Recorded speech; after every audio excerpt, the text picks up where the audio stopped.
बिस्मिल्लाहिर्रहमानिर्रहीम। अस्सलामु अलैकुम। महमूद असीर शाही एडवोकेट और आप देख रहे हैं लीगल इशूज़। आज लीगल इशू डिस्कस करेंगे वो ये है कि जनाब जुल्फ़िकार अली भुट्टो साहब, उनको सज़ाए मौत सुना दी गई, फांसी का हुक्म हो गया, एग्जीक्यूट हो गया। अब सुप्रीम कोर्ट के पास ये इख्तियार है, सुप्रीम कोर्ट के पास ये कॉन्स्टिट्यूशनल पावर है अंडर आर्टिकल 186 ये पावर देता है सुप्रीम कोर्ट को कि ये किसी पब्लिक इंपॉर्टेंस का जो मामला हो उसके ऊपर अपनी ओपिनियन दे सकता है सुप्रीम कोर्ट। ये सुप्रीम कोर्ट के पास 2011 के अंदर एक सदारती रेफरेंस सुप्रीम कोर्ट में दायर किया गया, भेजा गया।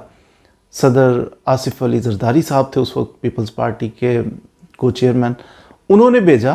तो वो रेफरेंस ये भेजा कि पब्लिक इंपॉर्टेंस का ये मामला है कि क्या जुल्फ़िकार अली भुट्टो को जो फांसी दी गई उसमें कानूनी तकाजे पूरे किए गए थे, due process of law adopt किया गया था, या वो एक जुडिशल मर्डर उसको कह सकते हैं, क्या इसकी हैसियत है। तो ये ओपिनियन सुप्रीम कोर्ट के पास इख्तियार था। 186 कॉन्स्टिट्यूशन का आर्टिकल कहता है कि आप ओपिनियन दे सकते हैं। कंटिन्यू रहा, पीपल्स पार्टी की हुकूमत भी चली गई, उसके बाद फिर दूसरी गवर्नमेंट आ गई, तीसरी आ गई, और किसी भी गवर्नमेंट ने इसको वापस नहीं लिया, रेफरेंस चलता रहा। अब आके चीफ जस्टिस ऑफ पाकिस्तान काजी फायज़ ईसा ने इसके ऊपर अपना ओपिनियन दिया। ओपिनियन ये है कि ये जो हुआ, जो एग्जीक्यूट किया गया, जो हाई कोर्ट के अंदर ट्रायल चला, नॉर्मल ट्रायल होता है, किसी बंदे को जनाब सज़ा देनी हो, ट्रायल चलता है मैजिस्ट्रेट की कोर्ट में, उसकी अपील होती है सेशन कोर्ट में, सेशन कोर्ट से फैसला उसकी अपील होती है हाई कोर्ट के अंदर, हाई कोर्ट से कोई फैसला उसकी अपील करते हैं सुप्रीम कोर्ट में। लेकिन बाज़ केसेस सीरियस नेचर के होते हैं, मिसाल के तौर पर मर्डर केस है, कोई कत्ल का केस है, या इस किस्म के हीनियस नेचर के, उनका ट्रायल शुरू ही सेशन कोर्ट से होता है। यहाँ क्या हुआ, यहाँ पे ट्रायल कोर्ट जो थी वो सेशन कोर्ट नहीं थी, वो किसी मजिस्ट्रेट की कोर्ट नहीं, ट्रायल कोर्ट हाई कोर्ट थी। हाई कोर्ट में ट्रायल किया गया। इट मीन्स कि पीछे कुछ फोरम इंसान के पास अवेलेबल होते हैं, 1 2 3, वो सारे स्किप करके हाई कोर्ट के अंदर ट्रायल हुआ, फिर उसकी अपील सुप्रीम कोर्ट के अंदर, और उसको फाइनल करके उसको एग्जीक्यूट कर दिया गया जल्दी से। यहाँ पे ओपिनियन सुप्रीम कोर्ट ने ये दिया कि सदारती रेफरेंस के अंदर कि ये due process of law adopt नहीं किया गया, गलत था तरीक़ाकार। ये जो ह्यूमन राइट के तकाजे थे वो पूरे नहीं किए गए इस सारे केस के अंदर। हाँ, अगरचे हमारे पास ये इख्तियार नहीं है कि हम दोबारा से उस सारी एविडेंस को देखें, दोबारा से उसके ऊपर फैसला दें, या जो फैसला दिया गया था जिस पे सज़ा हुई, सज़ाए मौत हो गई, तो उस फैसले की अपील। तरीक़ाकार ये है कि जब अपील फाइल होगी सुप्रीम कोर्ट में, सुप्रीम कोर्ट उसका फैसला करेगी, एक फोरम बाकी बचता है, वो फिर सुप्रीम कोर्ट है। और सुप्रीम कोर्ट के अंदर अपील का फैसला, फाइनल फैसला होने के बाद सिर्फ एक मौका होता है, वो ये होता है कि रिव्यू फाइल करें उसी सुप्रीम कोर्ट के अंदर कि जनाब सारे फोरम हमने अवेल कर लिए, तो सुप्रीम कोर्ट से भी फैसला फाइनल हो चुका, सज़ाए मौत होगी।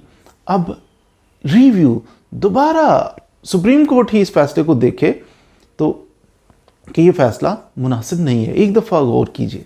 इसे कहते हैं रिव्यू फाइल करना उसी अदालत में जिसने फैसला किया था। तो लास्ट ये अपॉर्चुनिटी, आखिरी मौका होता है किसी पार्टी के पास, किसी वकील साहब के पास अपने केस के लिए कि नज़रसानी वो कहता करें रिव्यू। तो रिव्यू भी फाइल किया जा चुका है जुल्फ़िकार अली भुट्टो केस में, तो इसलिए इसमें हम कुछ भी नहीं कर सकते, चेंज नहीं कर सकते, सिर्फ अपना ओपिनियन दे सकते हैं कि यहाँ पर इनको फेयर ट्रायल की अपॉर्चुनिटी नहीं मिली। किसको? एक साबिका जो प्राइम मिनिस्टर ऑफ पाकिस्तान है, उनको फेयर ट्रायल उनको नहीं मिला। तो जब due process of law adopt उनके लिए भी नहीं किया गया, तो बाकी पब्लिक पे क्या, ये बिजली सी बन के गिरेगी ये खबर।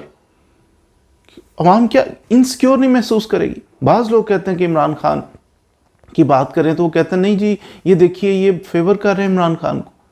फेवर करने, हम फेवर नहीं कर रहे, किसी बंदे को फेवर नहीं कर रहे, हम कानून की बात कर रहे हैं कि जब एक प्राइम मिनिस्टर ऑफ पाकिस्तान है, तो आप देखें अपनी नज़रों के सामने चंद माह के अंदर अंदर उसको अजीबो गरीब तरीके से जनाब पार्टी के वर्कर को तोड़ दो, पार्टी को तोड़ दो, 200 केसेस उसके ऊपर क्रिमिनल केसेस, 200 क्रिमिनल केसेस बना के उसको इतना जलील करो तो पब्लिक पे क्या गुजरेगी, फिर अवाम क्या सोचेगी, क्या सिक्योर महसूस करेगी कि हम जहाँ पे रह रहे हैं, जिस सोसाइटी में हम सरवाइव कर रहे हैं, यहाँ का लीगल सिस्टम कैसा है, कि एक कितना पावरफुल शख्स होता है कि उसके साथ कितनी सारी अवाम होती है, उसके साथ वो कितना समझदार किस्म का आदमी होगा कि प्राइम मिनिस्टर ऑफ पाकिस्तान ही बन गया।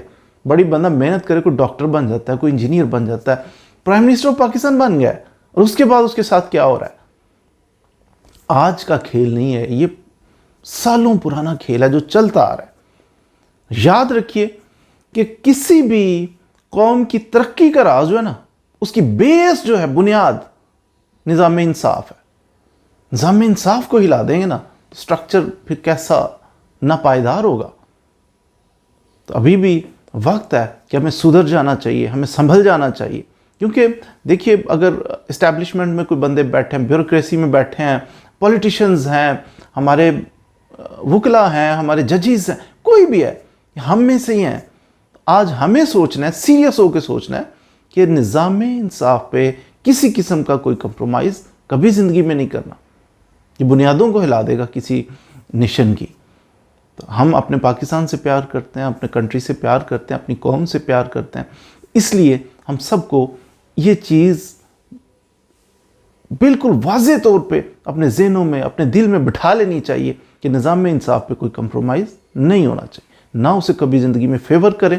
आप किसी भी पार्टी से हों, आप किसी भी सूबे से हों, आप कैसे भी किसी भी जॉब पे हों, किसी भी ओहदे पे हों, कंप्रोमाइज़ इस चीज़ पे कभी ना करिएगा कि हमारी लाइफ तो ख़त्म हो जानी है, लेकिन इस पाकिस्तान ने, इस मुल्क ने कायम रहना है।